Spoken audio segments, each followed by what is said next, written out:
Assalamu alaikum. Welcome to my YouTube channel Explore Physics. I'm Umar Khitab, PhD scholar of physics. Please subscribe the YouTube channel so that you could get notification of each video and please share with your friends. और आज हम discuss कर लेते हैं electric field from potential. वैसे potential from electric field भी आप find कर, इसी के साथ हम आज एक और टॉपिक भी डिस्कस करेंगे, energy, potential energy of the system of charges. तो आप पोटेंशियल फाइंड आउट कर सकते हैं इलेक्ट्रिक फील्ड से और इलेक्ट्रिक फील्ड फाइंड आउट कर सकते हैं पोटेंशियल से। दोनों एक दूसरे से आप फाइंड आउट कर सकते हैं, मतलब दोनों में कोई रिलेशन है। तो नेक्स्ट कभी इंशाल्लाह उस पर भी वीडियो करेंगे कि पोटेंशियल आप कैसे फील्ड से फाइंड आउट कर सकते हैं। लेकिन आज हम ये देख लेते हैं कि इलेक्ट्रिक फील्ड कैसे फाइंड आउट करना है। तो ये मेरे पास डायग्राम को अगर आप चेक करें, ये कोई इक्विपोटेंशियल सरफेस है, ये देखिए ना, ये एक इक्विपोटेंशियल है, ये दूसरा ऐसे तीसरा। और मैंने कोशिश की कि मैं आपको ये दिखा सकूं कि ये नॉन यूनिफॉर्म है आपस में। देखिए ना, ये यहाँ पे करीब करीब है और यहाँ पे दूर दूर है। तो ये तब पॉसिबल है कि ये किसी नॉन यूनिफॉर्म इलेक्ट्रिक फील्ड की वजह से, मतलब इलेक्ट्रिक फील्ड यूनिफॉर्म नहीं, हर जगह इक्वल वैल्यू नहीं है, किसी जगह कम हो रहा है, किसी जगह ज़्यादा हो रहा है। तो इसलिए उसके इक्विपोटेंशियल सरफेस भी ऐसे ही आ रहे हैं, किसी जगह करीब करीब आ रहे हैं और किसी जगह दूर दूर जा रहे हैं। और अगर आप इससे कंफ्यूज हो रहे हैं तो कंसीडर करें just like electric field between the dipole, और उसके इलेक्ट्रिक फील्ड लाइन कैसे बनेंगे, ठीक है, पोटेंशियल इक्विपोटेंशियल लाइन कैसे बनेंगे, तो वो भी नॉन यूनिफॉर्म ही होते हैं, किसी जगह करीब करीब होते हैं, किसी जगह दूर दूर होते हैं।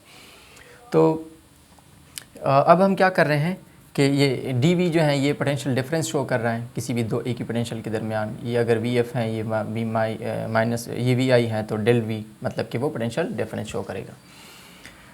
अच्छा, अब हम एक चार्ज को अलाउ करते हैं। हाँ, उससे पहले इलेक्ट्रिक फील्ड जो है वो परपेंडिकुलर होना चाहिए इक्विपोटेंशियल सरफेस के। अगर तो इलेक्ट्रिक फील्ड परपेंडिकुलर नहीं होगा तो फिर क्या होगा, फिर ये देखें ना, मैंने डायग्राम में कोशिश की है कि ये एक इक्विपोटेंशियल सरफेस है और ये इलेक्ट्रिक फील्ड ऐसे कुछ एंगल बना रहा है। तो फिर आप क्या करते हैं कि यहाँ से एक प्रोजेक्शन ड्रा करते हैं, ये कुछ एंगल थीटा बना रहा है, ये देखें ना, ये एंगल थीटा बना रहा है, यहाँ से आप प्रोजेक्शन ड्रा करते हैं ऐसे।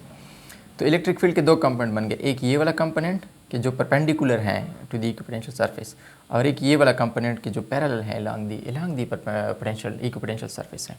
तो अब ये वाला कंपोनेंट तो कोई फोर्स, नेट फोर्स नहीं लगाएगा चार्जेस पर, क्योंकि W=F.S cos 90 तो 0, ठीक है, कोई वर्क डन नहीं करेगा। लेकिन ये वाला क्या करेगा, ये वाला तो फिर आप कोई नेट वर्क डन करेगा, नेट फोर्स लगाएगा। और अगर आप कोई नेट वर्क डन करेगा तो आपको फ्री में एनर्जी मिलेगी, जो कि law of conservation of energy को वायलेट कर रहा है।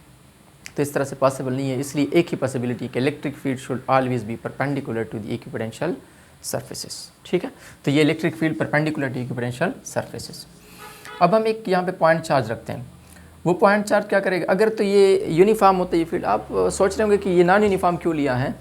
अगर आप यूनिफॉर्म लेते तो वो बहुत आसान है, इससे हम वो यूनिफॉर्म वाला भी डिराइव कर सकते हैं। तो इसलिए हमने नॉन यूनिफॉर्म लिया, क्योंकि हर वक्त आपके पास फील्ड जो है वो यूनिफॉर्म नहीं होगा, बाज़ औक़ात नॉन यूनिफॉर्म भी होगा।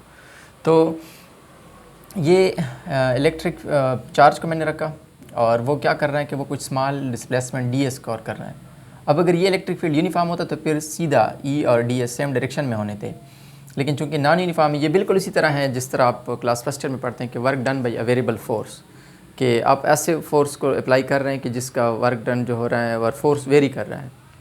तो फिर आप क्या करते हैं कि स्मॉल इंटरवल में डिवाइड करते हैं डिस्प्लेसमेंट को, ताकि हर एक इंटरवल पर आपको फोर्स कांस्टेंट मिले, ठीक है, और फिर आप इंटीग्रेट करते हो। बिल्कुल इसी तरह चूंकि इलेक्ट्रिक फील्ड नॉन यूनिफॉर्म है तो उसका फोर्स भी नॉन यूनिफॉर्म होगा, और फिर ज़रूरी नहीं है कि फोर्स और डिस्प्लेसमेंट जो है वो सेम डायरेक्शन में होंगे। लेकिन हम क्या करते हैं कि फिर दोनों को स्मॉल इंटरवल में डिस्प्लेसमेंट को स्मॉल इंटरवल में डिवाइड करते हैं। ये हमने एक small interval D S consider किया। अब अगर आपको बेसिक लेवल का पता हो कि जब फोर्स ऐसे, अगर तो ये फोर्स है और ये डिस्प्लेसमेंट है, इनमें कोई एंगल बन रहा है, तो फिर आप क्या करते हैं कि फ़ोर्स को दो कंपोनेंट में रिजॉल्व करते हैं। तो ये बन जाएगा एफ वाई और ये बन जाएगा एफ एक्स। तो एफ वाई से कोई वर्क डन नहीं होता। आप मैथमेटिकली फाइंड आउट कर सकते हैं। अगर आप इसमें कंफ्यूज है तो आप कमेंट में पूछ सकते हैं कि ये कैसे पॉसिबल है। और जो वर्क डन होगा वो एफ एक्स की वजह से होगा। तो अब इस चार्ज पर कितना वर्क डन हो रहा है, मैं इसकी वैल्यू पुट कर लेता हूँ। स्मॉल एलिमेंट की वजह से डी एस, तो इसलिए उस वर्क डन को मैं स्मॉल डी डब्ल्यू कहता हूँ, जो कि एफ डॉट डी एस के बराबर होगा।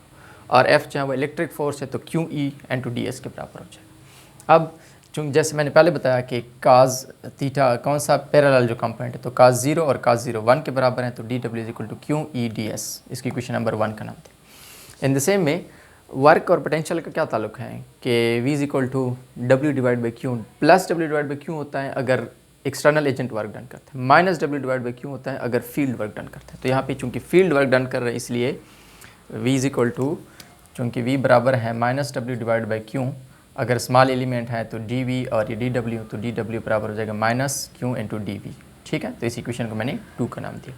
अब लेफ़्ट साइड पे इक्वेशन नंबर 1 में ये dW इसके बराबर है और इक्वेशन नंबर 2 में dW इसके भी बराबर है। तो अगर लेफ्ट कंपेयरिंग करते हैं, इक्वेशन नंबर 1 और 2 को कंपेयर करते हैं, अगर लेफ्ट साइड बराबर है तो राइट साइड भी बराबर होंगे। तो in the same way minus Q dV which is equal to Q into E D S. फिर मैं क्यू को कैंसिल आउट करता हूँ और दोनों साइड को डी एस से डिवाइड करता हूँ, तो E is equal to minus dV divide by D S. Electric field is negative gradient of potential. Negative gradient, negative से क्या मतलब, इस पर बात करते हैं। अब अगर आपके पास एक स्पेसिफिक डायरेक्शन में इलेक्ट्रिक फील्ड है तो फिर आप कैसे लिखते हैं, टोटल डेरिवेटिव को पार्शियल में कन्वर्ट करते हैं, माइनस कर लियो V बाई कर लियो x। इस पॉइंट में अगर आप कंफ्यूज हैं तो ये मैं आस्क इन कमेंट्स। और इन द सेम में अगर y डायरेक्शन में तो E is equal to Y is equal to minus कर लियो V बाई कर लियो y। अगर जनरलाइज हैं तो E is equal to minus dV divide by D R के जो x y z तीनों डायरेक्शन में आप उसके चेंज को देख सकते हैं। और ये माइनस साइन क्या बता रहे हैं, ये बता रहे हैं कि अगर आप इलेक्ट्रिक फील्ड के डायरेक्शन में जाते हैं तो पोटेंशियल ने कम होना है, और अगर आप इलेक्ट्रिक फील्ड के अपोजिट जाते हैं तो पोटेंशियल ने बढ़ना है। फॉर एग्जांपल ये एक पॉजिटिव चार्ज है, उसका इलेक्ट्रिक फील्ड ऐसे आउटवर्ड होता है। अगर आप चार्ज को जो है ना वो किसी इस डायरेक्शन में ऐसे मूव कर रहे हैं तो फिर क्या होगा, उसका पोटेंशियल डिस्टेंस बढ़ रहा है और पोटेंशियल बराबर होता है के क्यू डिवाइडेड बाई आर। तो आर बढ़ रहा है तो पोटेंशियल ने फिर क्या होना है, कम होना है। और अगर आप इलेक्ट्रिक फील्ड के अपोजिट डायरेक्शन में ऐसे जाते हैं, ये देखें ना, ठीक है, तो आप ऐसे जा रहे हैं तो आप आर को क्या कर रहे हैं, आर को कम कर रहे हैं। आर अगर कम हो रहा है तो पोटेंशियल ने फिर क्या होना है, बढ़ना है। तो इस तरह से ये नेगेटिव साइन आपको ये बता रहे हैं। अब इसी के साथ डिस्कस कर लेते हैं field potential energy of a system of charges. जी स्टूडेंट, अब इसी के साथ डिस्कस कर लेते हैं potential energy of system of charges. देखिए पहले पोटेंशियल एनर्जी आप पढ़ चुके होंगे कि अगर आपके पास इस तरह का एक सोर्स चार्ज है तो आप एक टेस्ट चार्ज को इन्फिनिटी से करीब लेके आते हैं और आप पोटेंशियल एनर्जी फाइंड आउट करते हैं। लेकिन उसमें आप याद रखिएगा आप क्या करते हैं कि टेस्ट चार्ज का इफेक्ट जो है वो इग्नोर करते हैं। लेकिन अब हम क्या कर रहे हैं कि जो भी चार्जेस असेंबली बना रहे हैं, चार्जेस की एक ग्रुप बना रहे हैं, तो हर एक चार्ज के इफेक्ट को हम कंसीडर करेंगे। ठीक है, तो ये मेरे पास दो ऐसे पॉइंट चार्जेस हैं सपोज करते हैं, और ये इन्फिनिटी पर हैं, दोनों पॉजिटिव हैं, दोनों सेम नेचर के हैं। आसानी के लिए मैंने सेम पॉजिटिव लिए। और इन्फिनिटी पर, अगर इन्फिनिटी पर है तो इनके बीच कोई अट्रैक्टिव फोर्स नहीं है, कोई रिपल्सिव फोर्स नहीं है, कुछ भी, सॉरी अट्रैक्टिव तो नहीं होगा लेकिन कोई रिपल्सिव फोर्स नहीं है, तो इस दौरान कोई पोटेंशियल एनर्जी भी नहीं है। लेकिन ये देखिए ना, मैंने ये दोनों जो है वो इन्फिनिटी पर हैं तो एक दूसरे पर कोई इफेक्ट नहीं, कोई पोटेंशियल एनर्जी नहीं है सिस्टम में। और फिर अगर मैं इन दोनों में से Q1 को ऐसे इन्फिनिटी से उठा के यहाँ लेकर आता हूँ तो मुझे किसी इलेक्ट्रिकल रिपल्जन के अगेंस्ट काम नहीं करना पड़ेगा। देखिए याद रखिएगा, और अगर कोई और फोर्सेस हैं, फ्रिक्शन वगैरह जो भी हैं, तो उसके अगेंस्ट तो मुझे काम करना पड़ेगा। लेकिन कोई इलेक्ट्रिकल रिपल्जन नहीं है, इलेक्ट्रिकल रिपल्जन के अगेंस्ट मुझे काम करना ज़ीरो पड़ रहा है। तो इस पॉइंट चार्ज का पोटेंशियल अगर आप किसी पॉइंट पर फाइंड आउट करें तो वो के क्यू डिवाइड बाई आर, लेकिन Q1 चार्ज है तो के Q1 डिवाइडेड बाई आर, फिर के जो है वो 1 और 4 पाई एप्सिलॉन नॉट के बराबर हैं। ठीक है, कूलम कांस्टेंट जो कि 1 और 4 पाई एप्सिलॉन नॉट के बराबर है। तो ये इस पॉइंट चार्ज का किसी भी जगह पर पोटेंशियल होगा। अब मैं क्या कर रहा हूँ, दूसरे चार्ज को इन्फिनिटी से लेकर आता हूँ, Q2 को, तो ये वाला चार्ज इसको रिपेल करेगा तो मुझे इसके रिपल्जन के अगेंस्ट वर्क डन करना पड़ेगा, और वो वर्क डन कितना होगा, W is equal to QV के बराबर होता है। लेकिन Q2 इस पर वर्क डन हो रहा है, किसकी वजह से हो रहा है, इसकी वजह से हो रहा है, तो इसलिए Q2 into V1। अब V1 की जगह मैं वैल्यू पुट करता हूँ तो we get W is equal to K Q1 Q2 divided by R। तो ये मुझे काम करना पड़ा और ये काम करना स्टोर हो गया इसमें in the form of potential energy. अब अगर मैं कोई तीसरा चार्ज लेकर आता हूँ इन्फिनिटी से, इन द सेम में इसका पोटेंशियल ये है किसी पॉइंट पर, इसका potential V2 is equal to के Q2 डिवाइड बाई R, किसी पॉइंट पर आप ऐसे फाइंड आउट कर सकते हैं इसका पोटेंशियल। और इन द सेम में Q3 का भी फाइंड आउट कर सकते हैं किसी भी पॉइंट पर पोटेंशियल। तो अच्छा, अब जब मैं Q3 को लेकर आऊँगा तो इसके रिपल्जन के अगेंस्ट भी मैं काम करूँगा और इसके रिपल्जन के अगेंस्ट भी मैं काम करूँगा। तो potential energy Q3V1 plus Q3V2 मतलब क्या है कि इसके अगेंस्ट प्लस इसके अगेंस्ट दोनों के जितना रिपल्शन है उसके अगेंस्ट मुझे काम करना पड़ेगा। तो Q3 पर काम इसलिए Q3 पर, और किस वजह से, V1 से, प्लस Q3 पर V2 की वजह से, Q2 चार्ज के पोटेंशियल की वजह से। तो अब W is equal to K Q1 और Q3 डिवाइड बाई R और के Q2 Q3 divide by R। In the same में अगर आप कोई और चार्ज लेके आते हैं तो इन तीनों के इफेक्ट के खिलाफ अगेंस्ट आपको काम करना पड़ेगा। और इस तरह से आप पोटेंशियल एनर्जी क्या कर रहे हैं, असेंबली चार्जेस का बना रहे और पोटेंशियल एनर्जी स्टोर कर रहे हैं। अब अगर आप इन चार्जेस को अलाउ करें कि ये फ्री मूव करें, एक दूसरे से दूर चले जाएँ, तो ये पोटेंशियल एनर्जी आपको देंगे भी। एनर्जी कंजर्व हैं, जितना आपने काम किया था वो एनर्जी के फॉर्म में स्टोर। और इन द सेम में अगर ये मोशन में आते हैं, मतलब कि आप असेंबली को डिस्टर्ब करते हैं, तो फिर ये आपको एनर्जी देंगी भी।